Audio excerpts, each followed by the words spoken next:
This is a report that you can find of this terrorist attack right here in the United States, Fort Hood, Texas, on an Army base, November 2009. And I looked it up on Wikipedia. If you go to Wikipedia on the internet, and you know, just type it, just do a search on Fort Hood shooting, and it'll come up.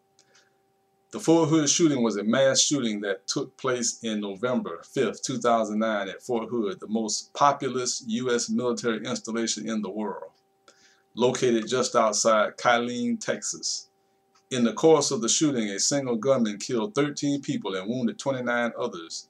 It is the worst shooting ever to take place on an American military base. The sole suspect in the shooting was Nadal Malik Hassan, a U.S. Army major serving as a psychiatrist. He was shot and taken into custody by Department of the Army civilian police officers and is now paralyzed from the chest down. Been charged with 13 counts of premeditated murder, 32 counts of attempted murder under the Uniform Code of Military Justice. Let's look at Hassan, this officer's background. Was this just some crazy nut? Or was this a planned attack by a member of that religious organization, that religious system, that apostate religious system that I've been telling you about? And by the way, that the Bible also talks about. That religious organization that whose spirit is the spirit of Antichrist and world domination. But let's look at this officer, this military officer's. He was a major in the Army. Let's look at his background. He was a Muslim. He was an American-born Muslim of Palestinian descent.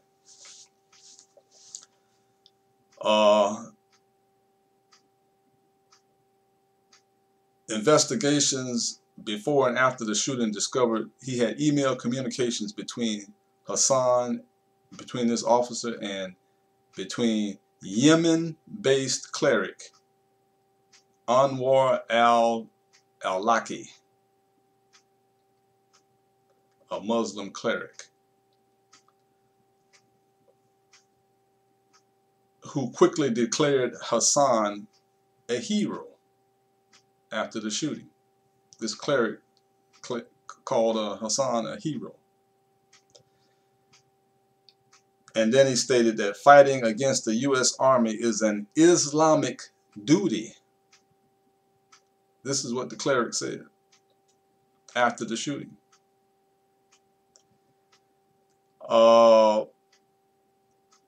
Communications between the two were forwarded to FBI Terrorism Task Force in 2008.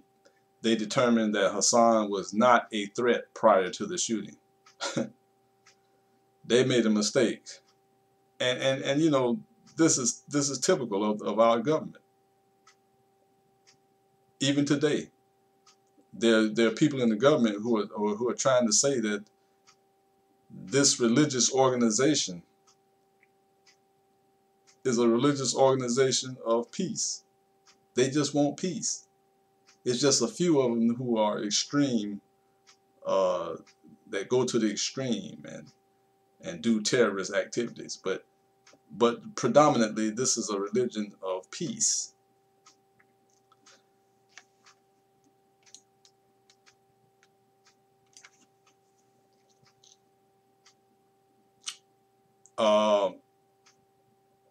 They determined, okay, in November 2009, after examining the emails and previous terrorism investigations, the FBI had found no information to indicate Hassan had any co-conspirators or was part of a broader terrorist plot.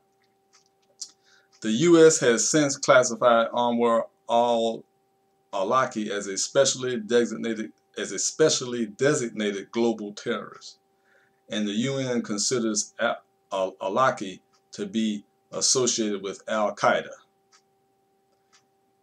A year after the Fort Hood shooting, however, questions still linger as to whether the incident was caused by mental health issues, and government agencies still had not officially linked Hassan to any radical terrorist group. Okay, that's the government position as of, I guess, as of the date of this report, which was this report was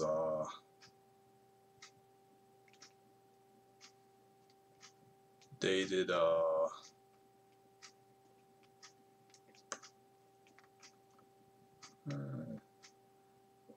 sometime in 2009, after the shooting.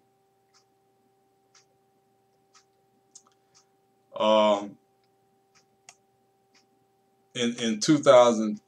September the 10th, 2010, the Bipartisan Policy Center released the report called Assessing the Terrorist Threat, which concluded that in 2009, at least 43 American citizens or residents aligned with Sunni militant groups. Sunni, that's a sect, a religious sect of Islam.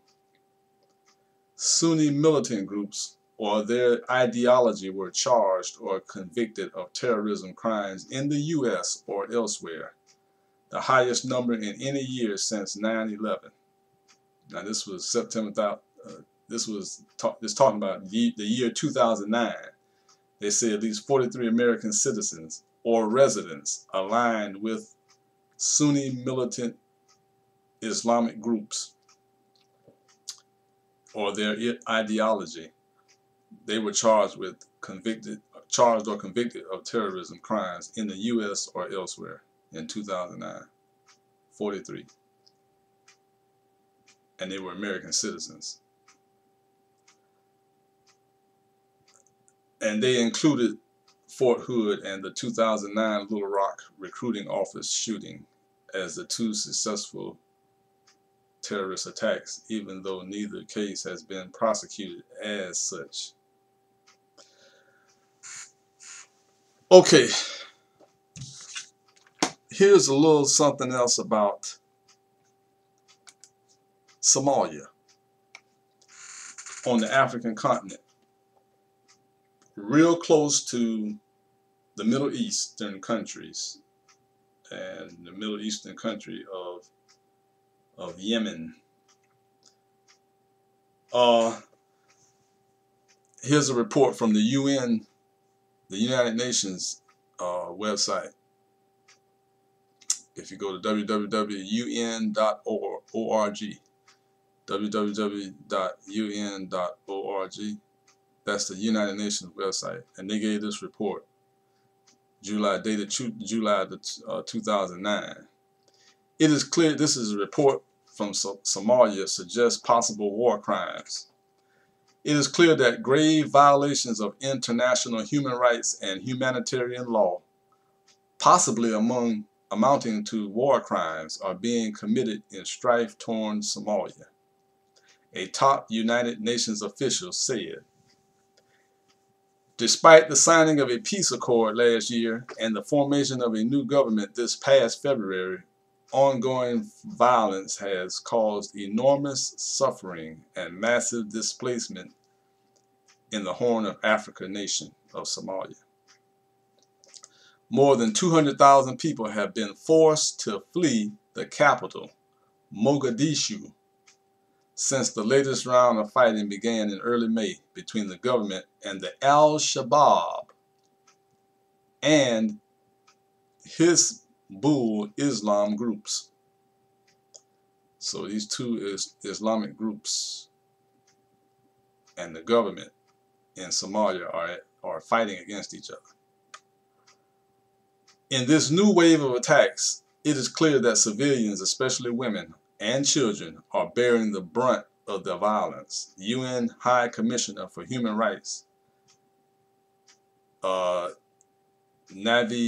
Pillay, said nothing that attacks against civilians. He notes that attacks against civilians have been one of the main features of the conflicts that have engulfed the country since 1991. Attacks against civilians, innocent people. This is what this Al-Shabaab Islamic group, this is what they do.